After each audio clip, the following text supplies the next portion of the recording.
Well, to put into context, there was a civil and religious disruption in England, and the Quakers were dissenters. They were amongst a group of people who were objecting to the way the country was being run and how the churches were operating.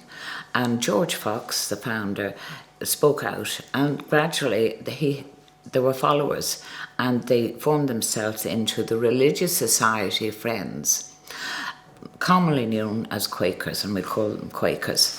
And because they spoke out, they became unpopular and were often clapped into jail. They then found that they needed to move, and some of them moved to Ireland. And they came mainly through Dublin, Cork and Waterford, the big ports. So the Waterford Quakers settled around 1655, and they came as small traders, farmers, with precious little, except their practices, which they felt were important, of putting their Christian beliefs into practice, which were honesty, religious tolerance, truth, equality, education. Those were the tenets. And so they settled in Waterford, not in O'Connell Street to start with, but near where people would know Wise Park. And they settled there and became small traders. They worked hard and were known for their honesty. And so over the say 150 years, as generations developed, they became successful in business. And by the, say, 1780s and 90s, they had become quite a big group, and they had 2 meeting houses in Bowling, down in Wise Park, and they also had 2 burial grounds down there. But they needed a bigger place to meet on a Sunday, and so they decided to build, and they built in what now is Garter Lane Arts Centre, and that was their meeting house, and they moved in there in 1792. So it's a big commodious building. How did they manage to build? Because they had the money. That was basically it, and they had become Quaker merchants. And so the Quaker merchants had their businesses down from George's Street to down O'Connell Street. It was known as King Street and Mary Street, and right down to what's now a brewery. And of course they were involved in the bridge. And then they were involved in businesses right up to along the quays, right up, and in fact went up to the park where Malcolmson's shipbuilders, right up to Newtown School, which was established in 1798, a big year. To put that in context, you had people, familiar names like Penrose, Jacob, Strangman, White, Grubb families, but all had their businesses down around O'Connell Street. Mainly the western, Cumberland and the west side of England. Some of the merchants would be from a Protestant background, and then the ordinary population would be Catholic. Yes. What was their reaction to these Quakers coming into Waterford? Well, funny enough, not funny enough, but they were on an equal footing to the Catholics, because the penal laws were there, and so there was quite a bit of a suspicion at the beginning, and because they started to talk again against the church, the established church, which was the Episcopalian church, and they would be standing outside the churches and giving out yards about not unfamiliar to people's campaigns and protests nowadays. And so some of them were clapped into jail here and were sent packing back to Bristol. But really, they were allowed settle. And they were allowed settle within the walls of Waterford, round Wise Park.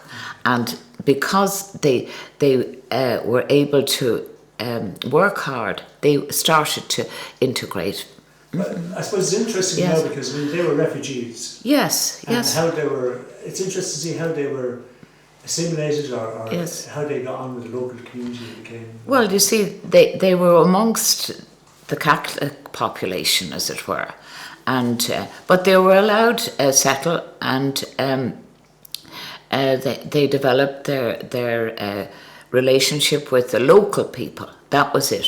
They were hard workers, and I must say that. And the other thing is that they wouldn't take an oath of allegiance to the king, and so this precluded them to go to university. And so their options were to go into business, whereas the other social groups would have been maybe landowners, and they maybe would have gone into the army. Of course, the peace would be something that the Quakers wouldn't have done that. But basically, they rolled up their sleeves and got on with it. And they didn't sign contracts. It was always their handshake was their... Their yay was their yay, and their nay was their nay. And this would have been obvious in the courts, because people were asked to swear on the Bible, and when the Quaker went in, he wouldn't swear on the Bible. He said his yea was yea. He was honest all the time, not just because he put the hand on the Bible. Or it could be an original thought, and that is, I think, the essence within the Quaker society, that they would be thinking of the revelation within, and they would then speak and share that, and then somebody else might then take that message up. It lasts for about an hour.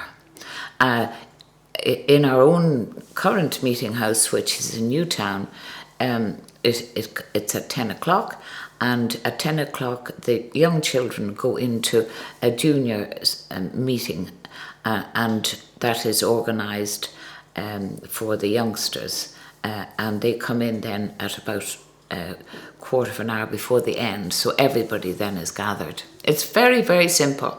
I mean, there's no hierarchy, equality, and it's a very democratic religious group.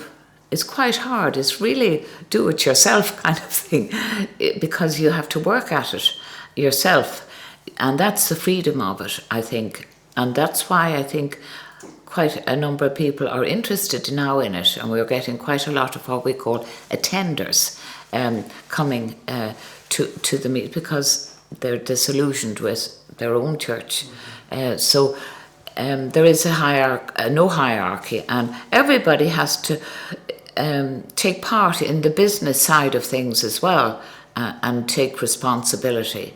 I knew every one of them. They were a great society of friends, well, I would have gone to things like weddings, at the meeting house, weddings and funerals and things like that. No, they're lovely people. And lovely. Just for the people that wouldn't have a clue, like ourselves, what was for you as a young woman?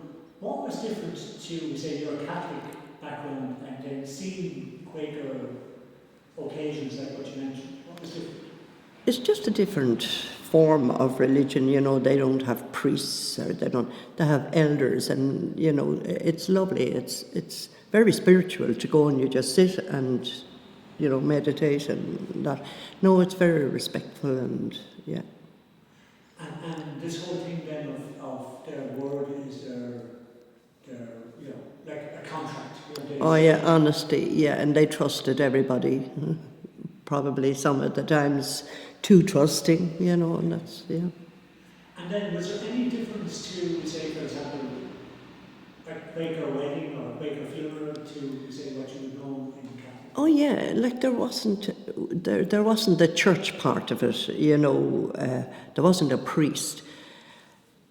Everybody said what they had to say about the person, when they wanted to say it, before going to the graveyard. And even at the graveyard then, it was all very simple, and the person's life was spoken about. You might want to say something about the person, and about 10 minutes later I might want to say something, and it's lovely, yeah.